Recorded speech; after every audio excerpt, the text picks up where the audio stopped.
పహల్గాంలో పర్యాటకులపై ఉగ్రదాడితో భారత్ పాకిస్తాన్ల మధ్య ఉద్రిక్తతలు భగ్గుమన్నాయి.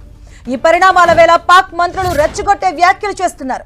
తాజాగా పాక్ మంత్రి ఒకరు కీలకంగా వ్యాఖ్యలు చేశారు.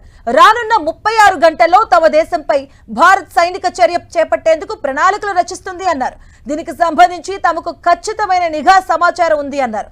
పహల్గాం ఉగ్రదాడికి ప్రతిస్పందనపై సైనిక దళాలకు పూర్తి స్వేచ్ఛనిస్తున్నామంటూ భారత ప్రధాని మోదీ వెల్లడించిన వేళ పాక్ మంత్రి వ్యాఖ్యలు ఇప్పుడు సంచలనంగా మారాయి. ఉగ్రదాడి నేపథ్యంలో భారత్ తీసుకుంటున్న ప్రతి చర్యలపై పాక్ సమాచార శాఖ మంత్రి అతౌల్లా తరార్ అక్కసు వెలగక్కారు. ఈ క్రమంలోనే భారత్ పై కీలకంగా వ్యాఖ్యలు చేశారాయన. అంతేగాక తాము కూడా ఉగ్రవాద బాధితులేమనంటూ ముసలి కన్నీరు కార్చారు.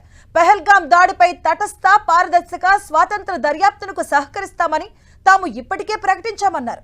అయినా సరే భారత్ తమపై సైనిక చర్యకు సిద్ధమవుతుందంటూ ఆరోపించారు. దీనికి తమ నుంచి ప్రతిచర్య తీవ్రంగా ఉంటుందంటూ రెచ్చగొట్టేలా వ్యాఖ్యలు చేశారు.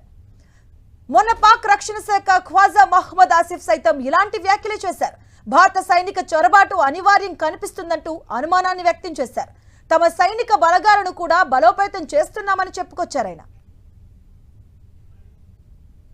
Pakistan has credible intelligence that India intends carrying out military action against Pakistan in the next 24 to 36 hours on the pretext of baseless and concocted allegations of involvement in the Pahalgam incident.